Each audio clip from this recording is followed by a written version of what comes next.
ظلم محبت ایپیسوڈ 7۔ اچھا تو تم کہہ رہے ہو کہ اس نے تمہیں بلا وجہ اتنا پیٹ دیا جبکہ تم بے قصور ہو۔ ایک بار پھر داؤد خان نے اکرم کی بتائی ہوئی کہانی دہرائی۔ داؤد خان نے گھور کر اکرم کو دیکھا کہ اب شاید وہ سچ بول دے گا، پر نہیں۔ وہ اپنے باپ بھائی کی رٹائی ہوئی بات بار بار دہرا رہا تھا۔ اچھا ٹھیک ہے، اگر تم سچ نہیں بتانا چاہ رہے تو میں خود پتہ لگا لوں گا، پر اگر تمہارے بیٹے کی غلطی ہوئی تو پھر اس کو میں خود دیکھوں گا۔ وہ تنبیہ نظروں سے شمشیر خان کو دیکھتے ہوئے ہاسپٹل سے باہر آئے۔ آپ کو کیا لگ رہا ہے سائیں کہ کیوں یہ لوگ سچ چھپا رہے ہیں؟ گاڑی میں بیٹھتے ہوئے کمال نے داؤد خان کو دیکھا۔ ظاہر سی بات ہے کمال، وہ لوگ بدلہ لیں گے۔ ان کے بیٹے کو مارا ہے کیسر نے، وہ بھی پورے گاؤں کے سامنے۔ سارے گاؤں نے تماشا دیکھا تھا۔ اب اگر وہ چپ ہے تو اس کا صاف سیدھا یہی مطلب ہے کہ وہ کچھ بڑا کرنے کا سوچ رہے ہیں جس سے وہ ہمیں بھی بدنام کر سکیں۔ تم ایسا کرو کہ اب سے اپنے بندوں کو بولو کہ ان تینوں پر خاص نظر رکھے، وہ کہاں آتے جاتے ہیں، کیا کرتے ہیں، سب کچھ۔ جی مالک، اور ہاں ہما کے ساتھ بھی ایک دو بندوں کو بھیج دینا۔ اس کی ضرورت نہیں مالک، عالم ہے نا، وہ حفاظت کرے گا، کسی اور کی ضرورت ہی نہیں پڑے گی۔ ہاں مگر میں سوچ رہا تھا، کیا آپ کو عالم پر یقین نہیں؟ اب کہ کمال کا لب و لہجہ بدلا تھا۔ ہے یقین، خود سے بھی زیادہ ہے عالم پر، بس آنے والے وقت کا سوچ کر دل گھبرا رہا ہے۔ وہ خون میں ڈوبتی ہاتھ پاؤں مار کر خود کو بچانے کی کوشش کر رہی تھی جب مسلسل ناکام ہو رہی تھی۔ منہ اور ناک کے ذریعے سے اس کے اندر پانی جا رہا تھا، جس وجہ سے اس کو سانس لینا اب اور بھی مشکل ہو رہا تھا۔ اچانک ہاتھ پاؤں کی حرکت تھم گئی، وجود پانی میں ڈوب رہا تھا کسی بھاری پتھر کی طرح۔ روحی کسی کی بھاری آواز سنائی دی، پر اب اس میں اتنی ساکت باقی نہ رہی کہ وہ کچھ بول پاتی۔ روحی، روحی ہاتھ دو۔ اچانک کوئی پھول میں اترا تھا اور مسلسل اسی کا نام پکارا جا رہا تھا۔ وہ آوازیں جو اس کو سنائی دے رہی تھیں سب یکدم بند ہو گئیں۔ ہر جگہ اندھیرا چھا گیا تھا کہ اچانک کسی نے زور سے اس کا ہاتھ پکڑ کر اپنی طرف پوری قوت سے کھینچا تھا۔ وہ بے حال نڈھال سی مقابل کے سینے سے جا لگی۔ آنکھیں کھولو، چہرہ تھپتھپاتے ہوئے پھر سے کچھ بولا۔ روحی نے بامشکل اپنی بند ہوتی آنکھوں کو کھول کر خود پہ جھکے شخص کو دیکھا اور مزید آنکھیں کھول نہ رکھ پائی اور اپنے ہوش و حواس سے بیگانہ ہو گئی۔ یہ وہی ہے نا جس نے ساتھ والے گاؤں کے سردار کے بیٹے کو مارا تھا؟ ہاں، اور سنا ہے اس قدر بری طرح پیٹا تھا کہ وہ اب تک ہاسپٹل میں ہے۔ یہ کتنا سونا ہے؟ کسی شوق سی لڑکی کی آواز کیسر کی سماعتوں سے ٹکرائی۔ باہر سے آیا ہے، سونا تو ہوگا۔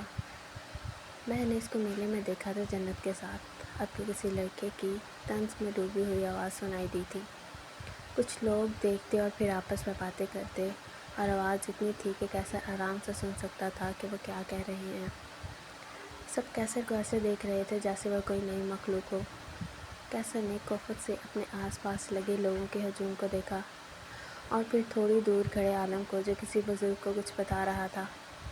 وہ عالم کے ساتھ گاؤں دیکھنے آیا تھا، پر گاؤں کے لوگوں اور ان کی عجیب باتوں کو سن کر اب کہ کیسر کا دل ہر شے سے اچاک ہو گیا تھا۔ کیسر لمبے لمبے ڈانک بھرتا عالم کے پاس پہنچا۔ چلو واپس چلتے ہیں۔ جی میں بھی بس یہی کہنے والا تھا کہ اندھیرا ہونے والا ہے تو واپس چلتے ہیں۔ میں اندھیرے سے نہیں ڈرتا، کیسر نے عالم کی بات پر ناسمجھی سے کہا۔ جی میں آپ کی بات نہیں کر رہا، میں تو اپنی بہن جنت کی بات کر رہا ہوں کہ جب اندھیرا ہونا شروع ہو جائے تو میں اس کے پاس ہی ہوتا ہوں کیونکہ وہ بہت ڈرتی ہے اندھیرے سے۔ عالم نے کافی تفصیلی جواب دیا اور اس کے جواب پر کیسر نہ چاہتے ہوئے بھی مسکرایا تھا۔ آپ کیوں ہنس رہے ہیں؟ عالم نے اس کی مسکراہٹ دیکھ کر پوچھا۔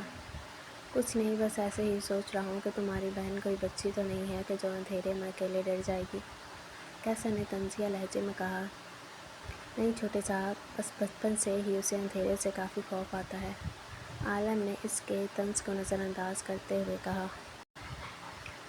وہ آنکھیں کھولے چت لیٹی چھت کو گھور رہی تھی۔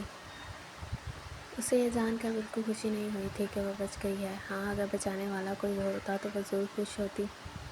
جس کی قید سے نکلنے کی کوشش کرتے ہوئے وہ موت کو سینے سے لگانے جا رہی تھی، اسی ستمگر نے اس کی جان بچا کر اسے پھر سے قید کر لیا تھا۔ اس نے نظر گھما کر دیکھا کہ وہ حیران ہوئی۔ یہ وہ کمرہ نہیں تھا جس میں وہ پہلے رہ رہی تھی، یہ کمرہ دوسرا تھا۔ وہ بیڈ سے اٹھ کر کمرے کا جائزہ لینے لگی۔ کافی کشیدہ تھا کمرہ، شاید یہ کمرہ اس کا ہو، روحی نے دل میں کہا۔ گڈ مارننگ ڈارلنگ، آدریش نے روم میں داخل ہوتے ہی خوش دلی سے کہا۔ روحی نے پلٹ کر آدریش کو دیکھا جو آج کچھ زیادہ ہی خوش دکھائی دے رہا تھا۔ مارننگ، روحی نے بیزاریوں سے جواب دیا اور صوفے پر جا کر ٹک گئی۔ کمرہ پسند آیا تمہیں؟ آدریش نے اس کے ساتھ صوفے پر بیٹھتے استفسار کیا، پر مقابل تو ایسے تھا جیسے کچھ سنا ہی نہ ہو۔ اگر یہ اچھا نہیں لگا تو پھر تم بتاؤ، ہم دوسرے کمرے میں شفٹ ہو جائیں گے۔ وہ اپنے لہجے میں اپنائیت لیے بول رہا تھا۔ کیا مطلب ہم؟ روحی نے چونک کر ہم پر زور دیتے پوچھا۔ ہم مطلب تم اور میں، ہم دونوں کا کمرہ۔ میں تمہارے ساتھ نہیں رہوں گی، وہ حلق کے بل چیخی تھی۔ دیکھو آرام سے بات کرو، میں تمہارے پاس ہی بیٹھا ہوں۔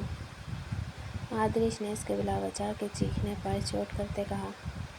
میں تمہارے ساتھ نہیں رہوں گی، مجھے واپس جانا ہے اپنے گھر۔ اب کہ وہ دبا دبا گھبرائی تھی، اس کی حالت کا مزہ لیتا آدریش اپنی مسکراہٹ چھپا گیا۔ تم یہاں میرے ہی پاس رہو گی اب ساری زندگی، کیونکہ بیوی اپنے شوہر کے گھر میں ہی اچھی لگتی ہے۔ اور ڈارلنگ، اب تو یہ ناممکن ہے کہ تمہیں خود سے دور کروں۔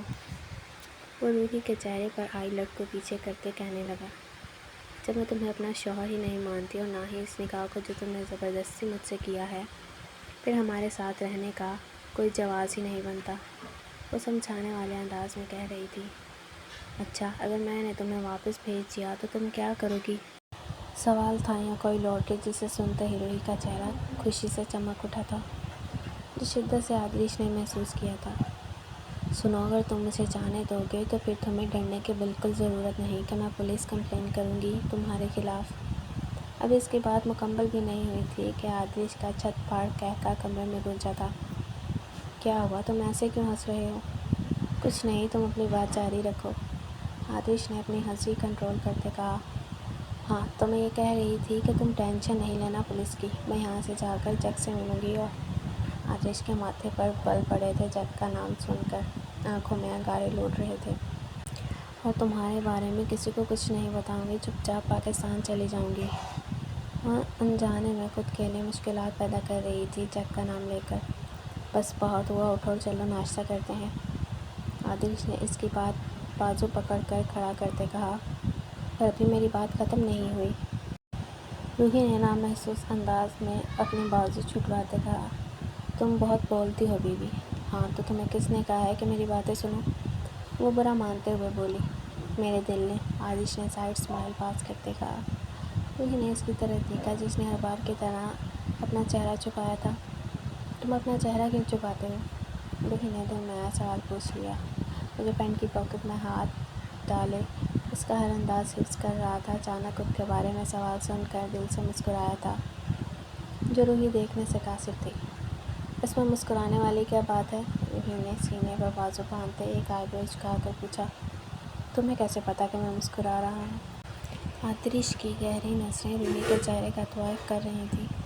تمہاری آنکھیں چھوٹی ہوئی تھیں، اس سے مجھے پتہ چلا کہ تم مسکرا رہے ہو۔ اور اب بات مت بدلو، میرے سوال کا جواب دو، تم اپنا منہ کیوں چھپاتے ہو؟ اچھا، تمہیں کیا لگتا ہے کہ میں اپنا منہ کیوں چھپاتا ہوں؟ آدریش نے الٹا سوال کیا، جسے سن کر روحی کے چہرے کے زاویے بگڑے تھے۔ تمہارے کام ہی ایسے ہیں جسے کر کے تم منہ چھپاتے پھرتے ہو، اور طنزیہ بولی تھی۔ ہاں، ویسے کہہ تو تم ٹھیک رہی ہو۔ میرا کاروبار ہی کچھ ایسا ہے کہ مجھے اپنا چہرہ چھپا کر رکھنا پڑتا ہے۔ تو مجھے تم اپنا چہرہ دکھا سکتے ہو نا، مجھ سے تو کوئی خطرہ نہیں ہے تمہیں۔ روحی نے چالاکی دکھاتے چہرہ دیکھنا چاہا، جسے سن آدریش کا قہقہ کمرے میں گونجا تھا۔ وہ گردن پیچھے ڈھلکائے ہنس رہا تھا، روحی ساکت ہوئی تھی، کتنا پیارا ہنستا تھا وہ۔ کئی لمحے یوں ہی بیت گئے تھے۔ کیا تمہیں پتہ ہے تم بہت پیارا ہنستے ہو؟ روحی کے منہ سے بے ساختہ جملہ ادا ہوا تھا۔ نہیں، تم اپنی پیاری آنکھوں سے دیکھ رہے ہو، اس لیے تمہیں ایسا لگ رہا ہے۔ اور اگر تم، وہ اپنی بات ادھوری چھوڑ گیا۔ اگر میں کیا؟ وہ 2 قدم روحی کے قریب آیا اور اس کے کان کے پاس جھک کر سرگوشی نما آواز میں بولا۔ اور اگر تم انہی پیاری آنکھوں سے مجھے کچھ دیر مزید دیکھتی رہی تو یقین جانو بہت بڑی مشکل میں پڑ جاؤ گی بیبی۔ تم دور ہٹ کر بات نہیں کر سکتے کیا؟ روحی نے اپنی تمام تر طاقت لگا کر آدریش کو خود سے دور کیا تھا۔ اس کے اتنا زور لگانے پر بھی وہ آدریش کو خود سے دو قدم ہی دور کر پائی تھی۔ اب نہ جانے وہ خود دور ہوا تھا یا اس کی طاقت کا نتیجہ تھا۔ نہیں، تم بات ہی ایسی کرتی ہو کہ مجھے تمہارے قریب آ کر جواب دینا پڑتا ہے۔ اس کے جواب پر روحی نے آنکھیں گھمائی تھیں۔ ویسے تم میرے کپڑوں میں اپنی اپنی سی لگ رہی ہو۔ آدریش کی بات نے روحی کے سماعت میں دھماکہ کیا تھا۔ کپڑے؟ روحی نے خود کی طرف دیکھا۔ وہ اس وقت ٹراؤزر اور ٹی شرٹ میں موجود تھی جن میں وہ چھپ سی گئی تھی۔ یہ وہ کپڑے نہیں تھے جو کل میں نے پہنے تھے۔ وہ اپنے جسم پر پہنے لباس کو دیکھ کر خود کلامی میں بولی۔ اس کے چہرے کے بدلتے رنگوں کو آدریش کافی غور سے دیکھ رہا تھا۔ یہ میرے کپڑے ہیں بیوی، اور وہ گیلے ہو گئے تھے تو میں نے کل… ابھی آدریش اپنی بات مکمل کرتا کہ روحی کسی شیرنی کی طرح اس پر چمٹی تھی۔ تمہاری ہمت کیسے ہوئی میری اجازت کے بغیر میرے قریب آنے کی؟ How dare you! وہ ہلکے بل چیخی۔ اس تک پہنچی تھی۔ اسے خود کی طرف جارحانہ انداز میں بڑھتے دیکھ وہ مسکرایا تھا۔ یقیناً وہ اس سب کے لیے پہلے سے تیار تھا۔ تم گھٹیا انسان! دکھا دی نا تم نے اپنی اوقات۔ کل میری جان بچا کر تم کیا سمجھ رہے ہو کہ تم نے کوئی بہت بڑا تیر مار دیا ہے؟ وہ اس کا گریبان اپنی مٹھیوں میں دبوچے اس کی آنکھوں میں آنکھیں ڈالے بول رہی تھی۔ یا پھر میری بے ہوشی کا فائدہ اٹھاتے تم نے میرے ساتھ؟ اس سے پہلے کہ وہ کوئی سخت الفاظ استعمال کرتی آدریش نے برف کی رفتار سے اس کے ہاتھ اپنے گریبان سے ہٹا کر اس کو دیوار کے ساتھ پن کیا تھا۔ روحی کی کمر بالکل دیوار کے ساتھ چپکی ہوئی تھی اور اس کے دونوں ہاتھ آدریش کی قید میں تھے۔ سب ناشتے کے ٹیبل پر موجود تھے۔ بیٹا تم اپنا کھانا پینا ٹھیک کر لو۔ ایسا نہ ہو کہ کبیر تمہیں دیکھ کر بولے کہ ہم تمہارا خیال نہیں رکھتے۔ زرد خان نے چائے کا سپ لیتے خفگی سے کہا۔ نہیں میں… جنت ادھر آؤ۔ ابھی کیسر اپنے دفعہ میں کچھ بولتا کہ بی اماں نے جنت کو پکارا جو کچن میں اپنی اماں کے ساتھ کام کر رہی تھی۔ بی اماں کی آواز پر فوراً حاضر ہوئی تھی۔ جی، اس نے بنا کسی کی طرف دیکھے کہا۔ جاؤ اور گرما گرم دیسی گھی کے آلو والے پراٹھے بنا کر کیسر کے لیے لاؤ۔ کیسر کی آنکھیں پھیلی تھیں پراٹھے کے نام پر۔ وہ ڈائٹ کانشیس تھا۔ اب نہ جانے پاکستان آ کر اور کیا کیا کرنا پڑے گا۔ اس نے دل میں سوچا۔ اف ڈیڈ، آپ نے کہاں پھنسا دیا مجھے۔ کیا ہوا؟ کیا کہہ رہی تھی بی اماں؟ جنت کچن میں داخل ہوئی تو اماں نے پوچھا۔ چھوٹے صاحب کے لیے دیسی گھی سے آلو کے پراٹھے بنانے ہیں۔ وہ کافی کمزور ہیں نا؟ جنت نے اپنی ہنسی دباتے کہا اور پراٹھے بنانے کا سامان نکالنے لگی۔ جنت بری بات ہے، ایسے کسی کا مذاق نہیں بناتے، اور وہ بھی اپنے مالک کا۔ وہ مہمان ہے یہاں۔ اماں نے اس کو ڈانٹتے کہا۔ اماں میں مذاق کہاں بنا رہی ہوں، وہی کہہ رہی ہوں جو سچ ہے۔ آپ نے دیکھا نہیں وہ کمزور دکھتے ہیں اور کھانا بھی چڑیا کے جتنا کھاتے ہیں۔ جنت نے پہلے کیسر کی باڈی بلڈر وجود اور پھر اس کی ڈائٹ پر چوٹ کرتے کہا۔ سنیں، پراٹھے میرے روم میں بھجوا دیجیے گا۔ کیسر نے کچن کے دروازے پر کھڑے ہی نسرین بیگم سے کہا اور ایک کٹیلی نظر جنت کی پشت پر ڈال کر چلا گیا۔ جنت جو سانس روکے کھڑی تھی، قدموں کی دمک دور جاتی سنائی دی تو پلٹ کر کچن کے دروازے کی طرف دیکھا جو اب خالی تھا۔ یہ کب آئے کچن میں؟ کیا انہوں نے سن لیا ہوگا جو میں نے بولا؟ ارے کیا ہو گیا ہے؟ جلدی سے بنا، اماں نے اس کا کندھا ہلا کر کہا۔ جنت جو خیالوں میں تھی یکدم باہر آئی اور بے دلی سے پراٹھے بنانے لگی۔ ہما کا موڈ بگڑا تھا آج عالم کی جگہ کسی اور کو دیکھ کر۔ وہ تیز تیز قدم اٹھاتی اس ملازم تک پہنچی۔ عالم کہاں ہے؟ اس نے تن فن کرتے پوچھا۔ جی؟ ملازم جو گاڑی کا دروازہ کھولے کھڑا تھا ہما کی طرف حیرت سے دیکھا۔ جی نہیں، میں نے پوچھا ہے کہ عالم کہاں ہے، روز تو وہ ہی مجھے کالج چھوڑنے جاتا ہے۔ جی بڑے سائیں نے انہیں کسی کام سے شہر بھیجا ہے، اس لیے ان کی جگہ آج میں جاؤں گا آپ کے ساتھ۔ ہما نے اپنی کلائی دیکھی جو سرخ چوڑیوں سے بھری تھی۔ آج صبح ہی اس نے عالم کی لائی گئی چوڑیاں پہنی تھی تاکہ عالم کو وہ یہ بتا سکے کہ اس کی معافی قبول ہو گئی ہے، پر اب اس کا موڈ سخت خراب ہو چکا تھا۔ عالم کی غیر موجودگی پر وہ بے دلی سے گاڑی میں بیٹھی تھی۔ ملازم بھی معیوب سا